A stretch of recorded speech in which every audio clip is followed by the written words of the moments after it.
Hello and welcome to The Short Take, the podcast where we talk about all things short films, apart from when we don't. I'm your host Jake, and with me, as ever, is my co-host Alex. Hey, yeah. How are you doing this week? Okay. Great. It's hot. Moving on. Yeah, it is hot, isn't it? Yeah. Yeah. I think the summer's kind of hit us in the face now. I think it's just going to be hot now. It's too hot. Some would say it's too hot. I quite like it. Some like it hot. Some do like it hot. Not us. No. What's a film title about cold?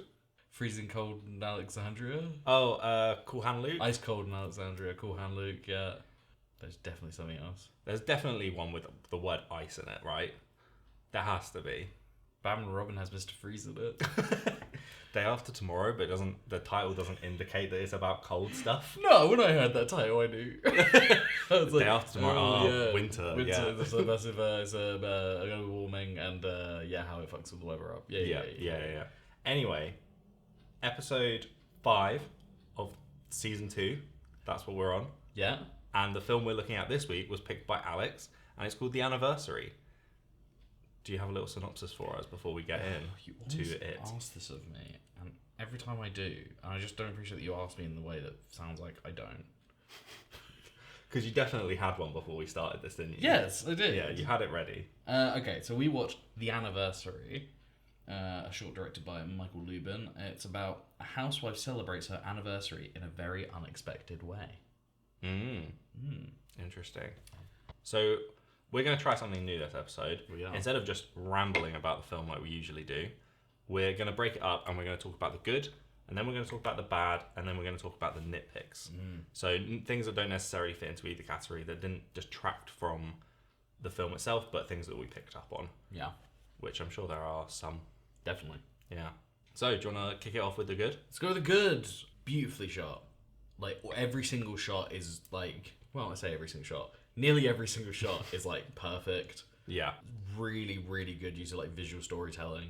The sound design's really good. Yes, I it is think very good. the bit where yeah. she's chopping and tapping her foot, Yeah. so satisfying. I think the music as well, the way it is, like, okay, so one thing I think I loved more than anything else was obviously the set design. Yeah. It's just an incredible. Production design in general is incredible. It's so yeah. good. Like the outfits, the set, even the little details Yeah. were so good. Like the photos in black and white, because I guess it's like 1950s, 60s. Yeah, I guess the so. music is 50s, 60s, like swing kind of music. Yeah.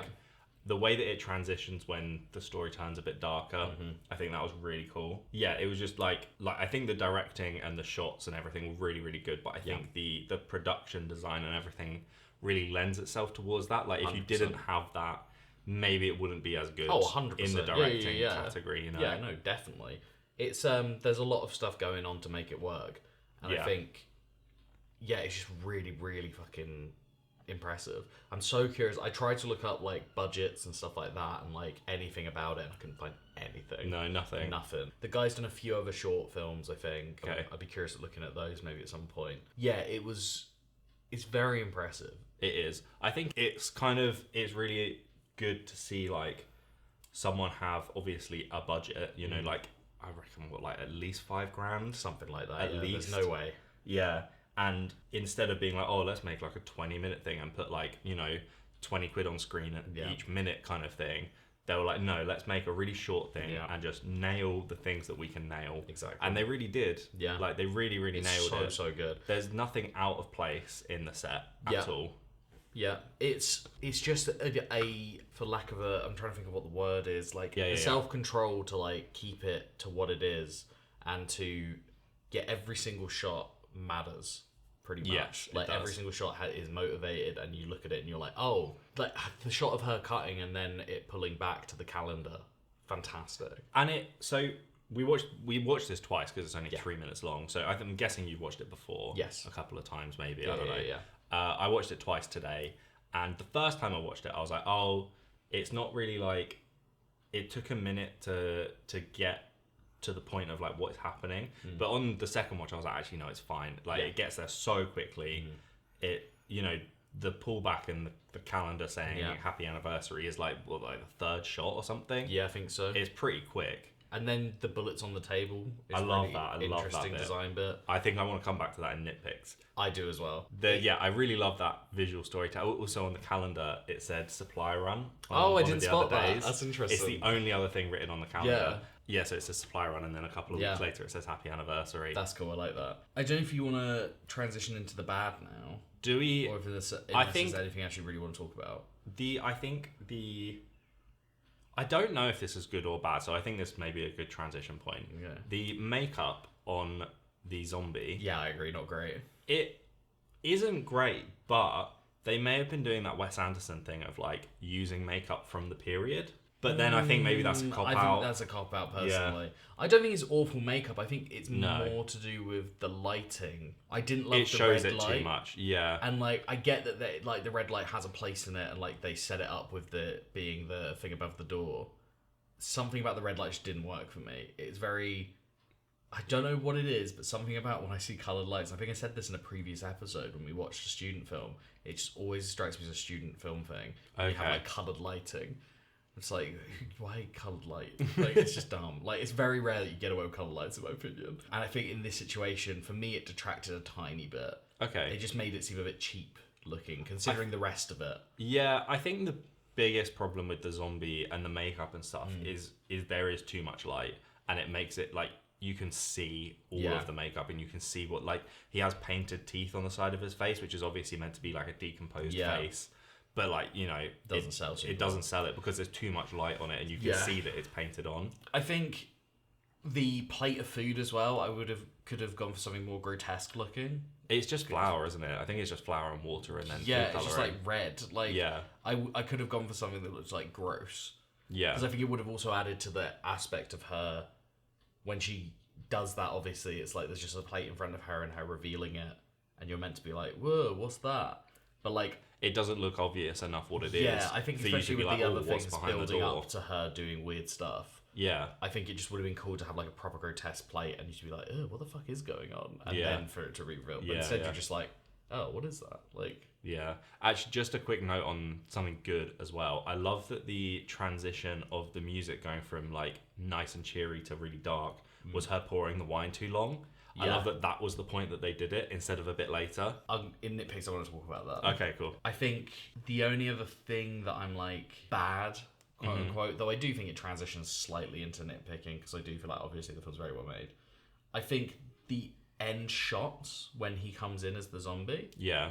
aren't great, some of them. Okay. I think it could have done with a wide shot from the side of her on one side of the table and him on the other, like on the chain. Just I something thought to it did have one.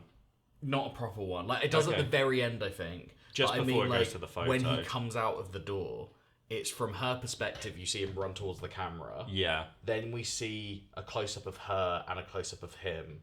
Oh, yeah. And it's Okay, just so something about it. I'm just one like, of- I think the first time he comes out, maybe do it in a wide. I think it would have just been kind of interesting. or have a wide of him like towering over her kind of thing. Yeah, exactly. I That think kind that's of just an vibe. interesting shot, especially with him on the chain and stuff. Yeah. And yeah, something about this really quick cutting back and forth from the close-ups just doesn't quite work for me. I mean, you Okay. do need the close-ups. I think using them maybe Definitely. after the wide, but like something about staying in those close-ups the whole time. Personally, I didn't quite. Yeah. I Love think it. a wide would be really interesting for like showing the power dynamics of it, because obviously Yeah.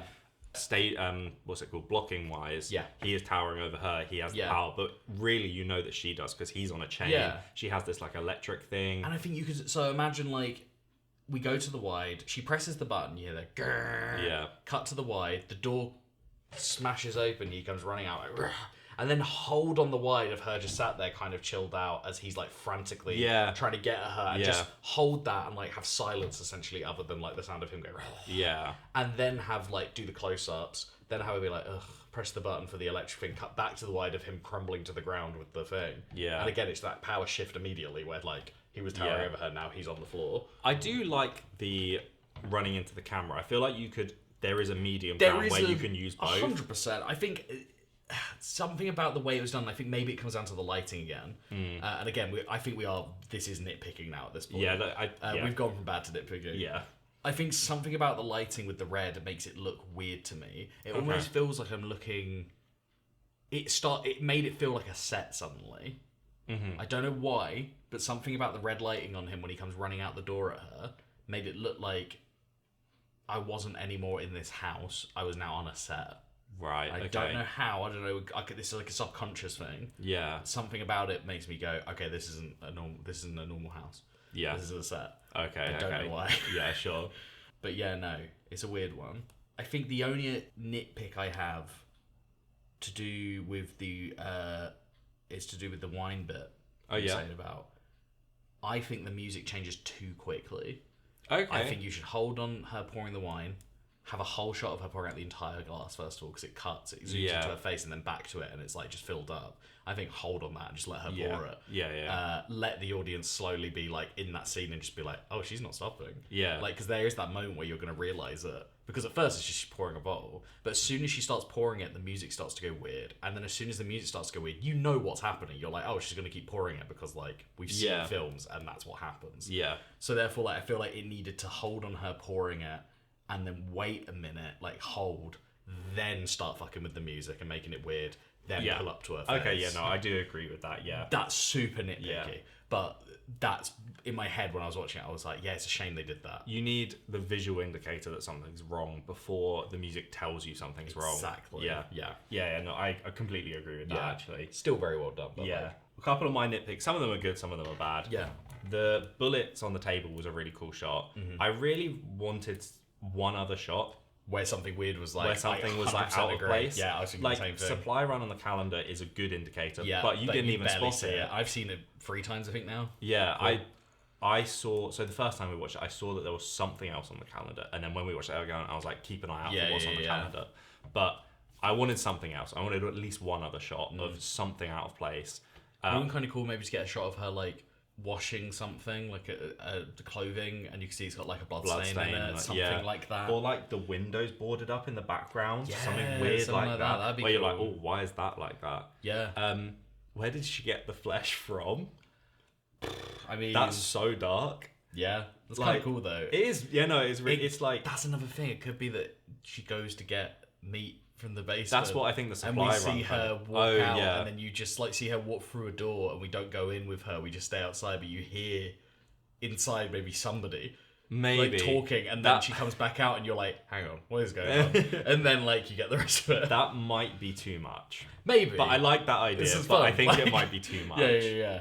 A really good nitpick is part of the set design. When she closes the oven door, there's loads of writing on the inside of the Yeah. door. That's a very old-fashioned thing where you like. Is that a real thing? Yeah. So I was so confused. I was like, "Is that?" Like do you remember when back in our kitchen days, we used to sell those? I think it was scales, and they had all of the measurements on them. Is it like that for the oven? That's the vibe. Like it's a very 1950s thing where you Mm. have like different measurements and such written on other things. Yeah. So having that written on the oven, I was like, that's a really cool touch that they're involving that kind of stuff. I like the idea that now, if anyone's listening to this who doesn't know us, that they believe we worked in a kitchen, Oh, we did. and We have we're chefs. we have 3 Michelin stars between us. You got to figure out who's got them. It's actually a 50-50 split somehow. Exactly. It's kind of We just got amazing. them in our pockets. Yeah. Yeah. We carry them around. We know how Michelin stars work. You can exchange them for goods and services. It's not worth as much you'd think. No, we actually we accepted Michelin stars for a frying pan once. Yeah. That's how we got them. Yeah. Yeah. That's true. Yeah, no, that makes sense. Yeah, I don't think I have anything else. No, I think- think it's quite short, so there's not a Yeah. ton going on. Like I said, I would like to see more from the director. I'm curious Yeah. what his other work is like. Overall, I love this film. I thought Pretty it was great. really, really good, Yeah. really well put together. Even though there was a couple of things that we didn't like, on the whole, it's great. Yeah. Like there's not much that you can really Yeah. nitpick I think against it or dislike about it. In a similar way to what Tickle Monster did, though, I'm going to say now I don't think it's anywhere near as good as Tickle Monster, personally. Okay. I think in a similar vein to what that did, though, I think it is that short and sweet element where it's just like it doesn't outstay its welcome. It just is really competent and strong in what it's Yeah. doing, and it In just and out. in and out exactly, and then like just leaves you with that, Yeah. like Yeah. which is really cool. I really liked at the end the final shot was of the photo of them together. That's pretty fun. Yeah, That was quite I a like nice, that too. like pretty cliche, but like No, it works, like, there's a 100%. reason that people do it. Yeah, exactly. Yeah. Yeah, I like that. All right, should we move on? Yes. Yeah? Cool. Are we going to do the put it in the bin or whatever we do with these films? Oh, now? yeah, I forgot about that. Where's your film? So you pick. Would you... What have we done so far? We've done Run into a Burning Building. The pirating one. If they said, Pirating. would you pirate this film? Yeah. Put it in the bin. Yeah. I think, is that all of them? I think so, yeah. If you were on a first date with this short film, on the first date, would you take it home to meet your parents? On the first date? Yeah. Interesting. I would. Would I you? wouldn't. I wouldn't. No? That's more of a thing with my, like, parents than it is with... Well, I've never really had to deal with the, like, taking your partner home to your parents, really. On a first date? No. Imagine. I've got a surprise for you. How have you? No. All right, let's move on. Cool. We're doing quiz questions now. Uh-oh. So it's Alex's film, so I ask you the questions, right? Yes. Yeah. I think that's how it works. I don't know, man. It's been so long since we've done this. Okay. This is not too easy, so I'm happy about that. Okay, let's go. Question 1. What was Steve McQueen's character's nickname in The Great Escape? Fuck. Carry on. Question 2. Which recent film told of the relationship between beloved children's personality Fred Rogers, in brackets Tom Hanks, and cynical journalist Lloyd Vogel, in brackets Matthew Rhys? Okay, yeah. That one's a bit easier. I'm annoyed about that. Question 3. In which 1985 movie would you find Christopher Lloyd, Michael J. Fox, and a DeLorean? Oh, so hard. The thing is, it could be a trick question because there's 3 of them, but like it's not. Yeah. The first one, Right. Answer to question 1. just really annoying, is that recently I was back at my parents and me and my dad were like watching films, and we debated on watching The Great Escape or Dirty Dozen, and we ended up watching The Dirty Dozen. And I'm so mad at myself. I wish I could go back. Like, don't do it. The beauty of hindsight. Fuck, what's his nickname? Steve McQueen's nickname in Great Escape. I don't think I've actually ever watched Great Escape all the way through. It's good. It's been a while since I've seen it. I've definitely seen parts of it. Like, I've seen the motorbike chase Yeah. and a bit where they're digging a hole. I hate this. I'm going to have to push you. Hutch. Incorrect. Yeah. The answer is the Cooler King. Cooler King, because he gets put in the fucking cooler. Answer to the second question. Sorry, can you reread it? It was the Tom Hanks. It's the Tom Hanks one. For the Mr. Rogers film. Is it A Beautiful Day in the Neighborhood? It is a beautiful day Yeah, in the okay. neighborhood. I was in my head. I was like, is it wonderful or beautiful? It's a day in the neighborhood. And the The last answer to one. question 3. Oh, okay. Hang on. What film? Oh, it's Christopher such a hard Lloyd. one, isn't it? And a Michael J. DeLorean? Fox. Who drives a DeLorean, man? Okay, it's a car. Okay, I didn't know that. That should give you a hint. No, I didn't say it was a car. I just said they drive it. That's a good point. It could be a spaceship. Can you drive a horse? I want to say it's Back to the Future. Yeah, you're right, obviously. When did Back to the Future 2 come out? It's a while later, right? Is it? 2 and 3 I thought came it was out. still the 80s. 2 and 3 came out really close to each other because they filmed them at the same time, I think. Well, yeah, they're like But part of a story, between aren't 1 they? and 2, I'm Same. pretty sure there was a decent gap. Was there? Yeah, I think it was the 80s still, but I think it was like So late like 88, 89. Maybe. I might be wrong. I'm not actually sure. Interesting. Although you can't get points for it, do you want one of the true or false questions? Yeah, I do. I'm just going to run through all 3 of them really quickly. Go for it. There's, like, why not? Why not? James Stewart never went anywhere without his old cowboy hat. True or false? True. True. Johnny Depp suffers from coulrophobia, a fear of clowns. Ooh. Here's my thing.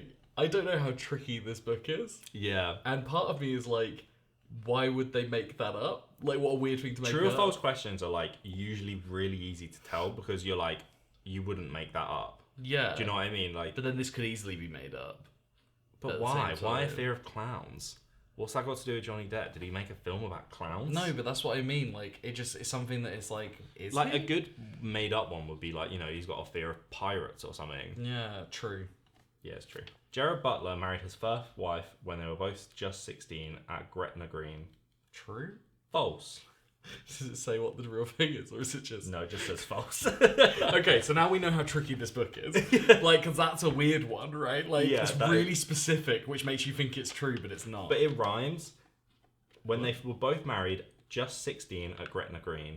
It rhymes, so it's like that's probably the a trick thing. to the book. If Whenever it rhymes, it's yeah. false. If it rhymes, it's false. There we go. I go by that in my life in general. If it rhymes, it's false. That's why Eminem's a massive liar. All right, I think we're done, aren't we? I think so. Do you want to spin us out? Spin us out. Whoa! Did you know there are more ears in the world than people? That spins you out. Comment down below if you have more than one ear. Don't forget to like and subscribe, guys. Every time you hit the like button, Someone else grows an ear. And someone else grows an ear, and one day there will be 100% double ears than people. Yeah, hit like and subscribe. Let us know down in the comments. What can they comment today? What We did bean, favourite bean last time. Favorite bean last time. I think this time should be... Actually, no, we ended up doing... Put a film down below that's an anagram of a bean, and we'll guess what the bean is. Yeah, which no one commented anything. So next time, if you could comment down below a film title that is a currency. Interesting. That has a currency in it? Has a currency in it, yeah. Okay. I should say that, because I don't think there are many films that are just a currency. Yeah, find film titles with currency in it. The more obscure, the better. Yeah. And next week, we'll read them out, and we will vote on the best one. Of course. And the winner gets a prize. The prize is we like their comment. Yeah.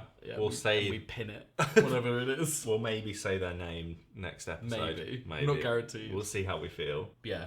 So like, subscribe, leave a comment of a film with a currency. And until next time, you won't hear us, but we'll see you. Bye. Bye.